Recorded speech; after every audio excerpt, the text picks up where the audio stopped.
This is Cornstalks and Sports Talk, your go-to Iowa-based sports show, hosted by the one and only Elliot Clough. What's up, Cedar Valley? Hello to the Hawkeye State. This is Cornstalks and Sports Talk, your Iowa-based sports show. Not on AM 950 KOEL and KOEL.com. Available on Apple Podcasts, Spotify, Google Play, and YouTube as you're watching there. And you can see our guest with me, UNI insider for Town Square Media, Elliot Clough, at Elliot Clough on Twitter. Ethan Petrik with the premature wave in the background. You said with our guest. I did, and then I introduced myself, so that was my bad. Ethan Petrik from the Cedar Falls Waterloo Courier, both of us UNI football, basketball, athletics beat writers for our respective companies. Me, UNI insider for Town Square Media. Ethan with the Cedar Falls Waterloo Courier. So sort of the meeting of the UNI football minds here this morning in our studios here. And obviously we're not on 94.1 KRNA as you see in the background, but one of our Town Square Media stations is where we're recording right now. This is the best studio we've got here. So Ethan kind enough to join us this morning. You know, Ethan, as you know, Cornstalks and Sports Talk, Iowa-based, so we don't strictly talk about UNI sports, right? Iowa State, some national stuff too. And there's other stuff going on in Iowa and Iowa State sports right now, but with the way that game went on Saturday and the current state of UNI football, I told you in the press box at the game, we got to get you in. We got to get you in. We got to do this because we've talked about it a little bit before recording live. And with that loss to Illinois State on homecoming, 23-21, we just we had to have that meeting of the UNI football minds, like I mentioned. So I want to start with this, Ethan. What were you expecting going into that Illinois State homecoming game last weekend? Well, I put it in my three keys to win. I thought that UNI was going to come away with a victory. 17-14 was my score prediction. I thought it was going to be a defensive battle. I thought we'd seen enough in the last two wins from UNI's defense that they had turned the corner, and that's just simply not what happened. That's not what we saw on Saturday. It was right back to that Sacramento State frustrating inability to get off the field. Yeah, and similar to Indiana State, too. What we saw was, I think, what we're going to continue to see against the UNI defense throughout this season, the remainder of the season, rather. And it's the dink and dunk, methodical, just deflating conversions over and over and over. I mean, you, myself, and a few of the other guys that cover UNI football were sitting up there just like, what is going on? 3rd and 6+. I tweeted it out. Every time Illinois State converts on a 3rd and 6+, take a shot. And one of our listeners, I think it was Chad on Twitter, responded and said, don't, you'll die. Yeah, I think you might end up with alcohol poisoning. Right. That was rough. And it's such, and I know you're new to the UNI football beat. It is just the antithesis to what UNI football has been the entirety of the Coach Mark Farley tenure in Cedar Falls. Well, like I told you one of the first times I was on your show, I did a little research after I got married at the beginning of August, and watching just last year's team, this feels like a completely different offense. I told some of my friends, I was like, it's kind of been like a tractor trailer situation where the defense has been pulling the offense as a trailer, and I look like a fool because they look at the stats that I was telling them about the game I covered, and it's the complete opposite. The offense is pulling the defense. Right, yeah. I mean, and it's this whole keep away notion that we've talked about that has been the theme of the season so far. Is it makes it that much more difficult for the offense to complement the defense because the offense moves so quickly up and down the field. So it's not a efficient dink like we've talked about, the dink and dunk. It's not chunk here. It's big plays. It's a big play offense. So you have the defense on the field for an extended amount of time because of the way the opposing offense is playing and because of the way the UNI offense is playing. Well, and that's what I asked Coach Pop yesterday at the press conference. I said it looked like you guys had a breakdown in complementary football. The offense wasn't sustaining drives when they needed to, and the defense was getting stops when they needed to. And he said that boiled down to execution. Well, I dug a little bit further into it after the press conference, and every single one of UNI's drives lasted a shorter amount of time than the shortest Illinois State drive lasted in the first half. So the longest UNI drive was like 3.5 minutes. The shortest Illinois State was 3 minutes and 53 seconds. Wow. So you get the defense out there. They're out there for 8 minutes. Vance McShane, as he said, the offense gets tight in the postgame. Yep. And then the defense doesn't have enough time to make adjustments on the fly. And so it's just a frustrating watch. And one thing that I said to some of my friends that attended the game as fans, and I think I might have said it to you in the press box too, is it's not an entertaining product to watch for football. And if there's anything that UNI Athletics needs, especially on a game where there's heavy amount of attendance, like homecoming, is to be entertaining. And that's what that offense brings, but when it's only out there for 2-3 minutes at a time, you're not going to get that. I'm going to read some of these stats that I included, and I'm sure you included in your post-game article. The Redbirds held the ball 35 minutes and 25 seconds to 24 minutes and 35 seconds for UNI. They converted on 13 of 20 third downs and were 2 of 2 on their fourth down completions. The Redbirds ran 79 plays to UNI's 58 for the entirety of the game. It's just frustrating that if you're going to encapsulate the UNI football season so far, especially for the fan base, it's frustrating. Well, yeah, that's how I led the story I wrote for today's print. It was the frustration was palpable. You could just feel it by the time we got to the end of the third quarter. It was just, everyone was just a little tight. There was an air in the Unidome that it just felt everyone was frustrated. And then in the post game, disappointment was definitely one of the emotions I was reading off the guys, but Farley especially, you could tell he was frustrated just by the way he was talking, rolling up his little stat book there and smacking it off the table a little bit. So you can tell that they're frustrated with how things are going so far. And I think especially for Farley, it's because he finally knows he has the offense that can get it done, and it's the defense that's not getting it done this time. Which, again, it's just the antithesis to what UNI is and has been for such a long time. And, you have to give credit to Illinois State where it's due, too. I mean, they executed their game plan to a freaking T. Well, to a T. It's the second week in a row that a team has come in with the exact same game plan. They come in, they say that they're gonna run, they do it, they convert, they sustain drives. Every single Illinois State drive was double-digit plays in the first half last week. So the book is out. The book is out on UNI. You don't want to see their offense on the field, and you would like to keep the defense on the field as long as possible. Which is just painful. Like having seen it is one thing, and then hearing about it again is a whole nother. And so, as we're looking forward to these games coming up here, to lose, I'm going to backtrack here. We talk about the offense from Illinois State, the defense from UNI, right? That's the big, if you look at the game as a whole, that's what you take away. But then you look at those final two possessions, the 5:26 of play. UNI had the football twice with an opportunity to win the football game with Matthew Cook on the sideline. Arguably, if not, he's the best kicker in the MVFC, if not the best kicker in the country, a preseason All-American. And that first possession, I would have called a timeout before that 4th and 8. Granted, it turned around into the favor of UNI in that situation. Would you have called a timeout there? I liked the call, the decision making by Farley and company to Sure. hold the 3 timeouts to the end of the drive because, you give yourself a little bit of extra time to, I guess, decide what play call you want to go with on that 4th down on the second to last drive, but.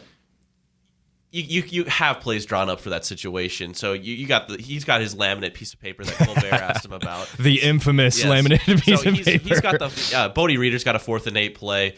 Coach Farley's got a 4th and 8 play that he likes. They got that stuff figured out, so I'm okay with not calling a timeout there. They did seem a little rushed, so I think that does lend itself to your calling for a timeout in that situation, but. I like keeping it because there's no guarantee you convert there, and you need to get a stop. You need to get another chance at the ball, and it did work out for him, and they did get down into field goal range or field goal attempt range. So I liked keeping the 3 timeouts in that situation. And I suppose what I was thinking in that moment was, looking back to the North Dakota game where I think UND took over with like 6.5 to go and just ran the clock out. And that's exactly what Illinois State was doing all game. So and there's no guarantee of that next possession, right? UNI held them to a 3 and out, used those 3 timeouts effectively. But that was my thought process there. Well, you look at the stats, and the defense had played significantly better in the second half. They only allowed 3 points. Yeah. So I think Farley trusted his defense at that point. And you're in a situation where Illinois State's going to run the ball 3 times in a row. There's no need for them to pass, and if they do, I think he trusts his defensive backs enough. They have enough awareness to see a pass coming that they're going to be able to make the play if they try and break tendency and throw the ball there. So I think Farley made the right decision at the end of the game there. And then that final play, I don't remember. I think it was a 2nd or 3rd down where Theo took the sack. It's literally the last thing you need in that moment. What were your thoughts on that final play? Well, that might have been a situation where a timeout would have been useful. Obviously, they were out of them, and because you could have called a timeout, told Theo, hey, the last thing you can do is take a sack, throw the ball away. But also, you need to have that coached into your players before the game happens. And so it's unfortunate that that's the way it happened. But like I said on the second to last drive, they looked rushed, and they looked rushed on the second drive. So I like going for the pass because if it hits the ground, it's stopping the clock. Right. But it's just unfortunate because you felt like they had it. I was feeling pretty confident at that point that they were going to come back. I was too. On that final drive, they took over with 1:11 to go. Yep. 1:11, and excuse me if I'm wrong, but I believe it's that second drive where that pass to Dom went for 28 yards, or was that the drive prior? I can look at the play. Yeah, we'd have to go back and look, but I think that was that final drive where Dom, that pass was 28 yards, and he ran towards the middle of the field instead of going out of bounds, which was, I to a degree, he was trying to make a play. So that makes sense. And you have to adjust when they move the chains. That stops the clock too. So it's not like it's the NFL. They're not doing continuous clock there or running the clock there. But ultimately, on that final drive, that sack not only took them out of field goal range, but it ran out the clock.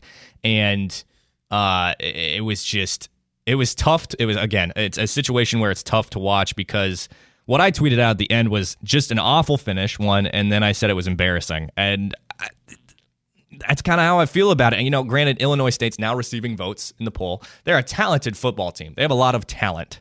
Or some talent, maybe is probably more accurate. Zach Annigstad from Minnesota, of course, the Zeke Vandenberg, who leads the MVFC in tackles, sacks, and tackles for loss. So they have some really talented guys on that roster. UNI is a better football team. Yeah, and I never felt that UNI wasn't the better football team watching that game on Saturday. Even as the defense was struggling to get off the field, you just always thought, hey, if they just get a stop here, UNI's going to take the lead and they're not going to give it back. And that's kind of you feel if there's one more minute on the clock, UNI wins that game because they're not going to look rushed on the second to last drive and they're not going to look rushed on the last drive. And so I do think that there have been a number of times this season where the results on paper do not bear out what you actually saw on the football field. Yeah, North Dakota.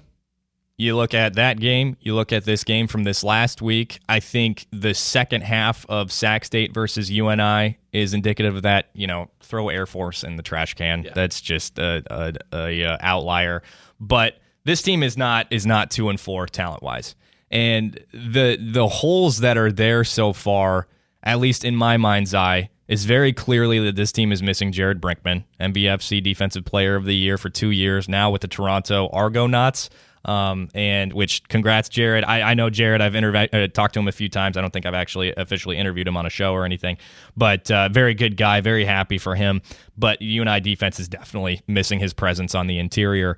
And then there's gaping holes in the zone defense.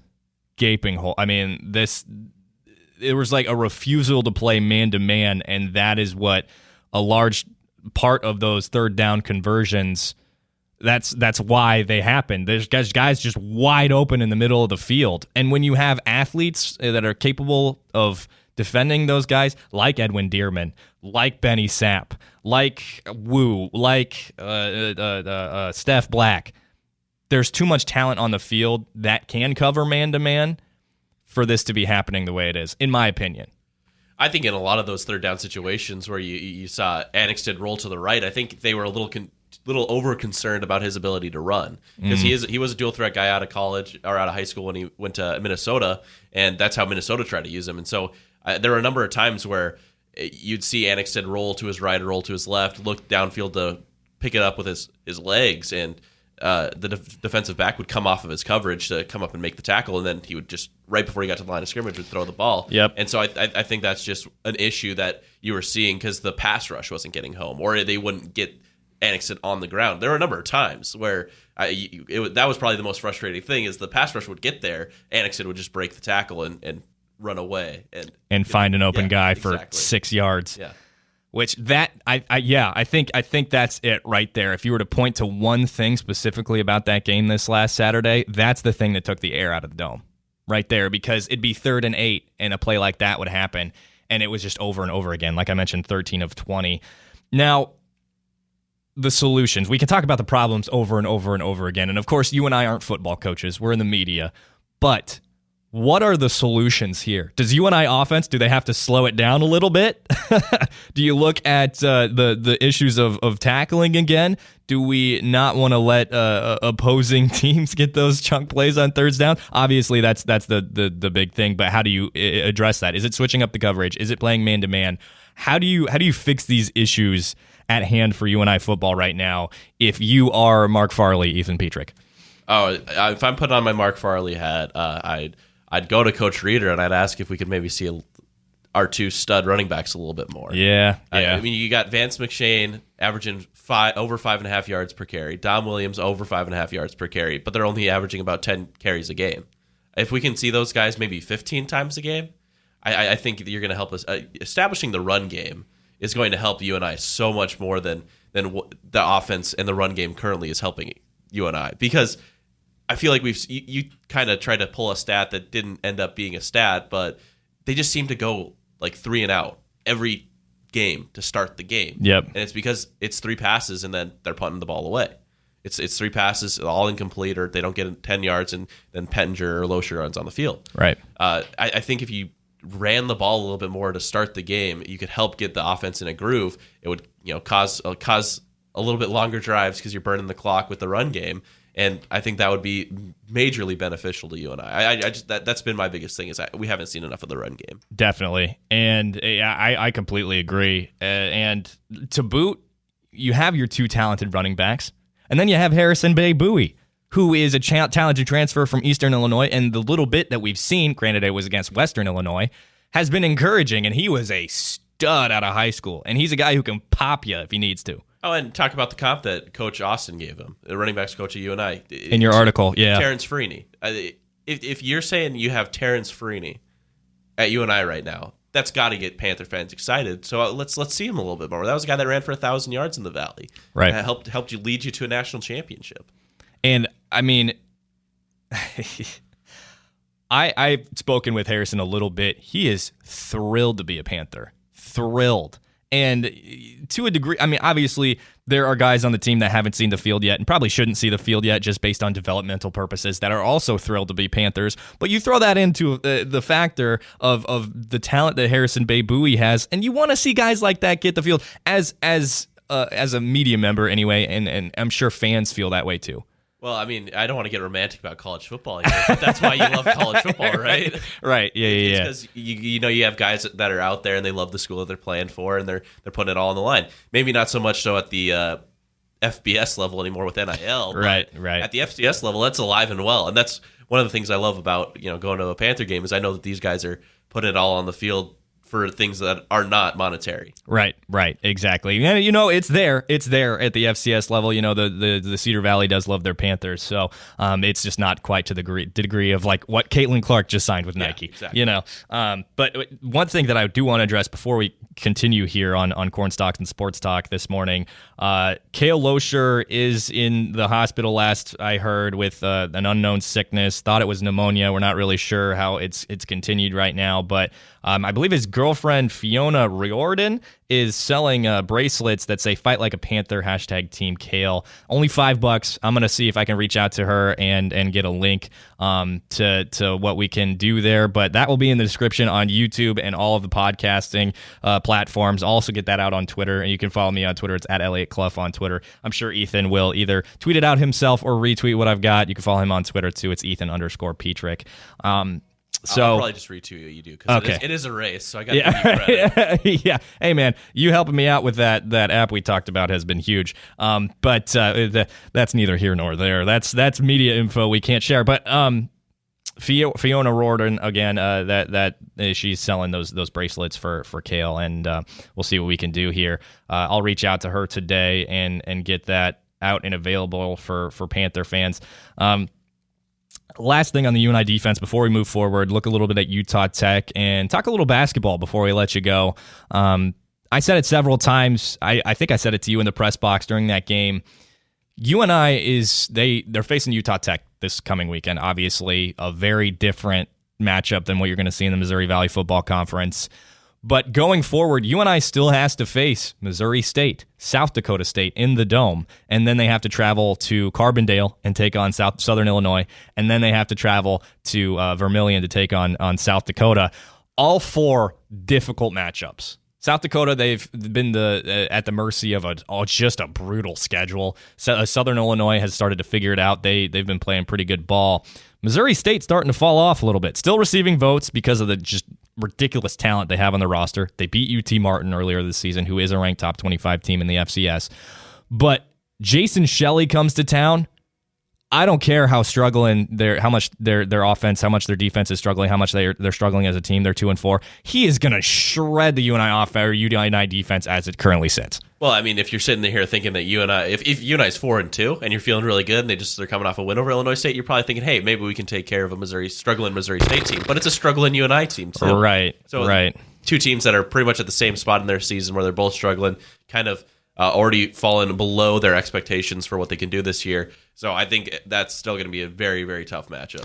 I don't know a whole lot about what's going on with Missouri State, why they're struggling so much. I haven't been able to catch a ton of film. I don't know if there's any specific injuries going on or anything, but their offensive line is putrid. So that's the one issue that's glaring for them that I know of. I mean, you got Jason Shelley, who's arguably one of the, I'd probably say a top 3 quarterback in the FCS, top 5. And then Jacardier Wright, who's a transfer from Oregon State, running back for them. They are nasty, man. Like, talent-wise, I don't know what's going on. I mean, losing to North Dakota. North Dakota's fine. I just really don't think they're as good as they're perceived to be after beating UNI and now after beating Missouri State. The biggest thing about North Dakota is they're very experienced. They have a lot of veterans that are starting for them. Maybe not so much on the defense, but on the offense, they are pretty veteran-laden. And so I think you have a lot of guys who just, they might not be as talented as a freshman at Missouri State or a freshman at UNI that's playing, but they have that knowledge, and it's helping them get over the hump a little bit. And UND is not blowing anyone out, no. And I think it's purely because they have veterans. I went on record going into that game against UNI saying, I'm really not impressed with Tommy Schuster, and then he was like 22 of 24 for like 300 yards against UNI. That dude does not throw deep balls, but he is efficient. Yes, exactly. Yeah. Now, looking forward to this to previewing Utah Tech a little bit. I'll have an article on the KOEL website, any of our Town Square websites as well, previewing that game. Ethan will as well, so check that out when it's available. He gives keys to the game. I give things to watch. So we do a different perspective, kind of complimentary for UNI fans to check out there. I also don't do like a score preview. Do you do a score preview? I do predict. I do attempt to predict. I'll try to tell you how the game's going to go. Okay. We have a correspondent that does it for Iowa State, so I just kind of copy his model. Nice. There you go. Okay, so if you want a prediction for the score, go to Ethan. And if you want one from me, you'll have to address me directly in public and put me on the spot. So we'll see where that goes.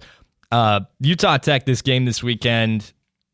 Any thoughts there? Anything that you've seen that sticks out to you about Utah Tech? They're 1-4 for anybody that doesn't know, and recently went from Division II to Division I, so it's kind of ugly there for the Trailblazers at this moment in time. Well, looking at the schedule before the season, you would never would have said this one is a must-win, but it kind of feels like a must-win. Yeah, that's true. I just feel like if I don't expect them to struggle with the Trailblazers, but the Trailblazers did put up 33 on Sac State in their loss to the Hornets earlier this season. Garbage time points. Yeah, I think I don't know if you're going to necessarily learn a whole lot about UNI in this game, but they have to win this game. Yeah, I talked with Eric Sorensen a little bit after the game, and he's like, yeah, our back's against the wall right now. I mean, effectively, maybe not, but to a degree, I think you have to start considering UNI football has to win out right now. I said on Saturday in one of my stories that they have to win out, at least in the Valley, because you didn't get that Sac State win. Right. Last year they got that Sac State win, which helped them suffer a couple losses in Valley play, and then they got that upset win over South Dakota State. So I think absent the Sac State victory this year, you need to go and you need to win out in the Valley to have a shot. They don't have an impressive win on their roster, on their schedule so far. I mean, they should have. When we were talking, I talked to PD a little bit. I don't know if you talked to PD before the game. Peterson, the Scott Peterson, the color guy for JW Cox on the play-by-play calls. PD came over and asked me, "What's your prediction for this game?" Like I said, in person. Can't do it in paper, but in person, PD. I said 38-6. I don't think, and then 20-14. So the wins that they've had haven't necessarily been impressive. I mean, you look at Western Illinois. Western Illinois is awful. And, I love the play by Wu there, the back-to-back pick sixes. That was awesome. You and I both know Wu. Great kid. But no impressive win so far for any sort of people on the committee to look at that and say, this is a playoff team. The Western Illinois game was an impressive performance. It wasn't an impressive win. There you go. It was a feel-good victory. They kind of dominated them. It was a little closer than it should have been at the beginning of the third quarter. Oh, yeah. But they separated at the end. So and then same thing with the Indiana State victory. This could have been an impressive win if they'd won by more. Right. Yeah. And the win this last weekend could have been impressive if they pulled it off in the last little bit. If they were. If they handled it the way they should have, essentially. We were kind of discussing it on Twitter before the game that if they get the next two wins, they should definitely be receiving votes. Right. And I didn't think either of us thought that they were going to be a top 25 team with a win over Illinois State or Utah Tech. But you're just looking to build your resume right now, and they're not building their resume. The only way to build that resume is if Missouri State somehow wins a couple games and looks really good in the next week or two, and you beat South Dakota State at home.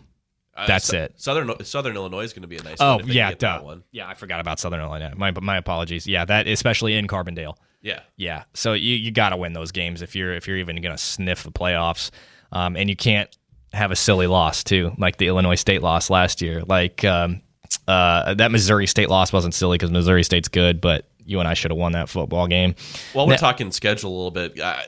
This was a very tough schedule just in terms of the construction of it. You take on a FBS opponent who's top of their conference last year in Air Force right out of the gate, and they run a weird offense. And then you have your first conference game and right after that, the second week of the season. There was basically no break, and then to have a super late bye on top of that, nothing went in UNI's favor in terms of schedule this year. Right. And on top of that, you had to go to Grand Forks, which they've won like 35 season openers in a row. Grand Forks is a tough place to play. And then you play Sac State, who hasn't trailed a single time so far, not even for a second. They haven't trailed for a second all season, ranked number 5 in the country.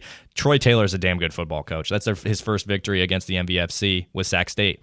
But just a brutal start to the season. And I mean, when you look at the talent, some things go UNI's way instead of, virtually almost everything going in the way of the opponent.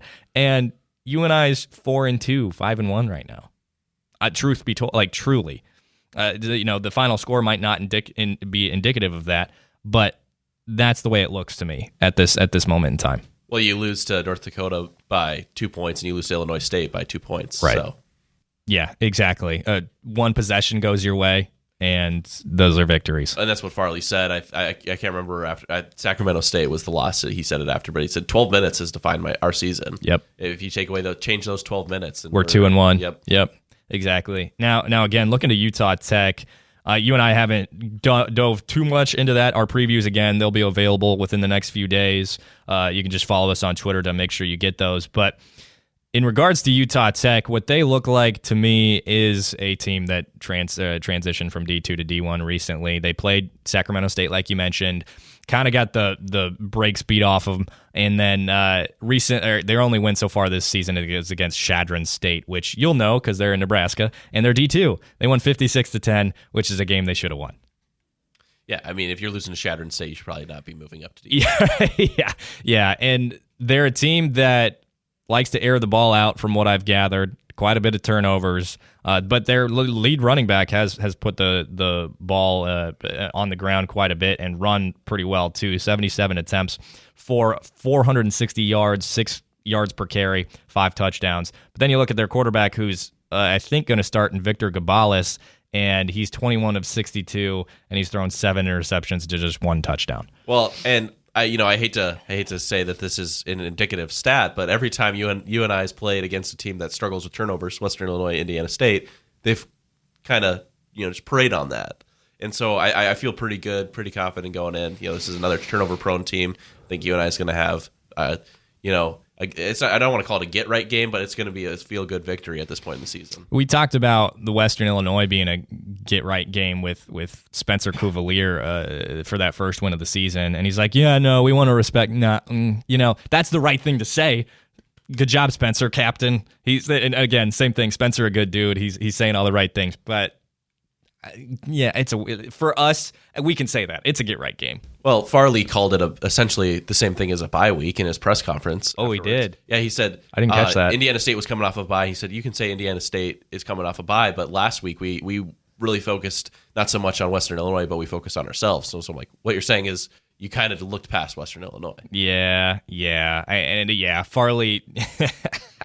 Yeah, that doesn't surprise me, if we're being honest. And last thing we'll get to here. Now, again, we're going to do further evaluation of Utah Tech in the next few days. I'll talk about them with a Utah Tech football beat writer on Saturday as well. Last thing that I want to address before we get you out of here, Ethan, because we're a little over 30 minutes now. I'm assuming we talked about it, so I know for a fact we talked about it before we started recording. Coach Gamelia Heligba and then Seth Tuttle put out some gifs about excitement without giving away too much. That's the signature Seth Tuttle thing. It's a SpongeBob gift. If you want to know, or GIF, if you want to know somebody's committed to UNI basketball to play, it's a SpongeBob gift from Seth Tuttle. Any idea? We don't know anything specific regarding that. We haven't heard anything. We don't have any news from sources or anything.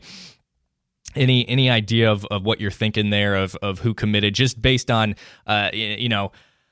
what you've seen on Twitter, a feel? Obviously, again, not anything specific. We don't know the exact person who committed, why they committed, anything like that.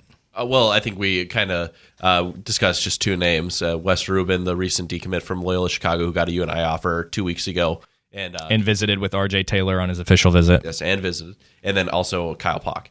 And just with how quickly things have been going for Rubin, I don't think he is far enough along in his decommitment from Loyola Chicago to make that decision to choose UNI. So I think it's going to be Pock. I do too. And there might be somebody that we just don't have a gauge on either. I didn't know much about RJ Taylor before he committed. And then also, of course, the kid from Turkey, Agapek Sari, who recently committed this summer. And so it could be somebody we don't know. Kyle Pock is going everywhere, which I think that's the thing to do if you're a recruit, especially if you're getting official visits where the school's paying for everything. You go and check things out. Yeah, you get 5 of those, so you better use 5. Right. And again, like you said, Wes Rubin, not too far away from that decommitment from Loyola Chicago. I think he wants to look around a little bit more. I'd be really surprised if he doesn't. So if I had to guess, it'd be Pock, and that really does a lot for this 2023 class. If Pock commits and then later down the road Rubin commits too, this 2023 class gets really, really solid really, really quick. Of course, we know about RJ Taylor, what he brings to the table. I think he's a quintessential UNI recruit in that he's a great kid. He's incredibly invested. He's exactly what Coach Jake wants from his commits, and he's doing quite a bit to go out and recruit other guys like Wes Rubin, who's his teammate at the Mean Streets. Yes, what is it? The EYBL. EYB. I almost said NBL. That's the Australian Basketball League. But Pock, as we're looking up, I just pulled up his 24/7 sports profile. Has offers from Indiana State, Lipscomb, Missouri State, Oral Roberts, South Dakota State, and SEMO, with interest from Wisconsin too. So he's a 6'6" forward from Bolivar, Missouri, class of 2023, 3-star according to 24/7. I think the biggest thing is getting a big man in this class, because if you look at the roster down the road, it gets a little lean on big men in UNI's roster. They have plenty of guards. They're really fine at guard, but getting a big is pretty crucial in this class. You got Cole Henry, you got Chase Corbat from Cedar Falls, and Corbat's still a development and progress sort of thing. Henry, I love Henry on the offensive side of the ball. I don't know how much you got to see him, because I think you started halfway through basketball season. Is that correct? kind of towards the end of the Valley season. Okay. Well, so you didn't get to see much of Henry, and he is so fun on the offensive side of the ball. If you don't hear a mention of him playing quarterback in high school at least once per game, the broadcasters aren't doing their job. He's awesome in the pick and roll, really fun. It's the defensive side of the ball. If he figures that out, which if there's any staff that's going to figure that out, it's Coach Jake and his staff.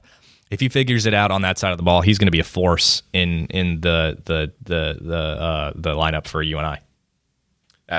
I mean, I'm going to take your word for it because as we already established, Cole Henry, I didn't get a lot of exposure to him. So I'll take your word for it. I think if you're looking at just this season, Austin Fife is also crucial if they can get him back. Oh, yeah. That's still up in the air. I'm assuming we're going to learn about that at Media Day next week, which Ethan and I will both be there, and I'll get some audio, and we'll see what we can put together. But Ethan Petrik from the Waterloo Cedar Falls Courier joining us today on Corn Stalks and Sports Talk. Ethan, we appreciate you, man. Yeah, thanks for having me on. And that's going to do it for this Wednesday edition of Corn Stalks and Sports Talk. Thanks so much for tuning in, folks. If you missed any part of the show, you can always listen on Apple Podcasts, Spotify, Google Play, wherever you get your podcasts. And of course, when we have a guest, it's always going to be on YouTube, so you can find that interview with Ethan and I on YouTube as well. And lastly, make sure before you go, if you're listening on Apple Podcasts, Spotify, Google Play, or YouTube, that you make sure you leave a rate and a review or leave a like or drop a comment, etc. That really helps us out with exposure. I had a few folks talk to me this weekend at the UNI homecoming game and ask me how they can help get some of this content out, and that's Exhibit A right there. You can retweet stuff from me. You can share. You can drop a comment, drop a like. You can leave that rate and review on Apple Podcasts. It really helps us out a lot in terms of getting the podcast out there. So once again, Ethan Petrik joining us today. He's at Ethan_Petrik on Twitter. He's from the Waterloo Cedar Falls Courier. Thanks so much to him for stopping by and helping us out. Talk a little bit about UNI athletics, UNI football and basketball on this Wednesday. So once again, folks, I am Elliot Clough, UNI Insider for Town Square Media. You can follow me on Twitter at Elliot Clough. Don't forget that link in the description and on YouTube to purchase one of those bracelets for Kale Losher. So thanks so much, folks, for tuning in. Once again, my name is Elliot Clough at Elliot Clough on Twitter, and this was another edition of Corn Stalks and Sports Talk.